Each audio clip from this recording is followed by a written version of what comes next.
நான் கஷ்டப்பட்டேன், என் புள்ள கஷ்டப்படக்கூடாதுன்னு நினைச்சிடாதீங்க. கஷ்டப்பட்டாதான் வாழ்க்கையில முன்னுக்கு வர முடியும். அதனால நீங்க பட்ட கஷ்டத்தை தயவு செஞ்சு குழந்தைங்களுக்கு சொல்லி கொடுங்க. அவன் கஷ்டமே படக்கூடாதுன்னு சொல்லி ஐபோன் வாங்கி கொடுக்கறது, அவன் கஷ்டமே படக்கூடாதுன்னு சொல்லி அவனுக்கு தேவையானதெல்லாம் வாங்கி கொடுத்து கெடுத்துறாதீங்க. ஹாய், நான் டாக்டர் பொங்குடி பாலா பேசுறேன். இந்த காலத்து குழந்தைகளுக்கு நம்மளோட ஃபைனான்ஷியல் ப்ராப்ளத்தை எல்லாம் சொல்லி வளர்க்கணுமா, இல்ல நம்ம கஷ்டம் நம்மளோடவே போகட்டும், குழந்தைகளுக்கு ஏன் சொல்லணும், அவங்கள லிட்டில் பிரின்ஸாவும் பிரின்சஸாவும் வளர்க்கணுமா, அதை பத்தி தான் இந்த வீடியோல பார்க்க போறோம். வாங்க. இப்போ குழந்தைகளுக்கு ஃபைனான்ஷியல் எப்படி மேனேஜ் பண்றதுங்கிறதையும் நமக்கு இருக்கிற கஷ்டத்தையும் சொல்லி தான் வளர்க்கணும். சொல்லி வளர்க்கிறத விட ப்ராக்டிக்கலா நம்ம எப்படி அதை மேனேஜ் பண்றோங்கிறதையும் குழந்தை காமிக்கணும். ஏன்னா அதே குழந்தைங்க தான் ஃபியூச்சர்ல அடல்ட் ஆனோடனே அந்த ஃபைனான்ஷியல் மேனேஜ்மெண்ட் அவங்களுக்கு தெரியணும். ஸோ கண்டிப்பா சொல்லி வளர்க்கணும்.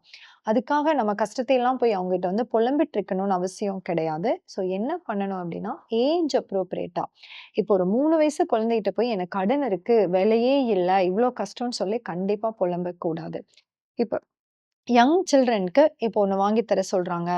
நம்மளால முடியல அப்படின்னா, அப்பாட்ட காசு இல்ல, அம்மாட்ட காசு இல்ல, வாங்க முடியாதுன்னு சிம்பிளா சொல்லிடலாம்.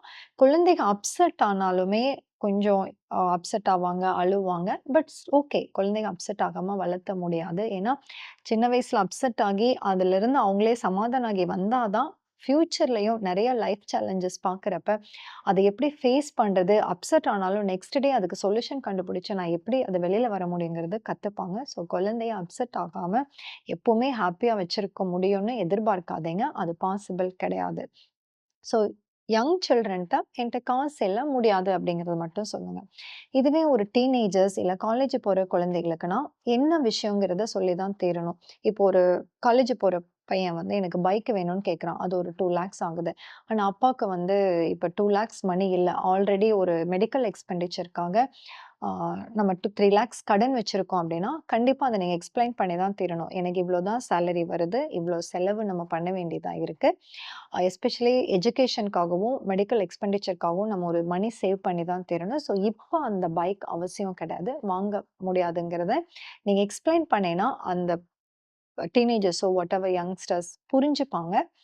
அது வந்து அவங்களுக்கு ஒரு லைஃப் லெசனாவும் இருக்கும். அவங்க ஒரு இண்டிபெண்டன்ட்டா பின்னாடி அவங்க ஏர்ன் பண்றதையும், அவங்க ஃபேமிலியும் மேனேஜ் பண்றப்ப, நம்ம இன்கம்க்குள்ள செலவு பண்ணணும். எப்பவுமே எதிர்பாராத செலவுகளுக்கு மணி கொஞ்சம் சேர்த்து வச்சுக்கணும்.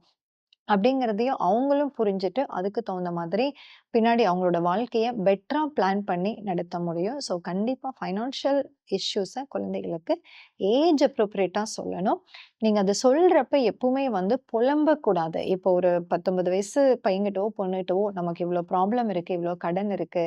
இத எப்படி சமாளிக்க போறோம் அப்படிங்கிறதையும் சேர்த்து சொல்லணும். ஒரு ப்ராப்ளம் இருக்குன்னு சொன்னீங்கன்னா, அதுக்கு சொல்யூஷன் என்னங்கிறதையும் நான் இப்படி நினைக்கிறேன். இப்படி எக்ஸ்ட்ரா ஒர்க் பண்ணலாம். இல்ல இ இப்படி கொஞ்சம் லோன் வாங்கிட்டு இத சரி பண்ணிக்கலாம். பட் அந்த லோன நெக்ஸ்ட் டைம் எப்படி நம்ம கட்டப் போறோம் அப்படிங்கிறதையும், சொல்யூஷனையும் நீங்க திங்க் பண்ணணும். குழந்தைகிட்டயும் கேட்கலாம். என்ன பண்ணலான்னு நீயே சொல்லுன்னு. பட் அது வந்து பெரிய குழந்தைகளா இருக்கணும்.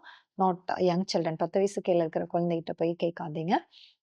ஸோ இந்த மாரி வீட்ல நடக்கிற நார்மல் விஷயங்கள், இப்ப இது ஆடம்பர செலவா? இது தேவையானதுக்கு நம்ம செலவு பண்றோமா?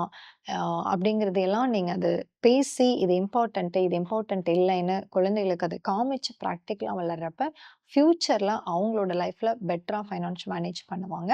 நம்மளோட வாழ்க்கை தரமும் இன்னொரு படி முயலும். இத ட்ரை பண்ணி பாருங்க.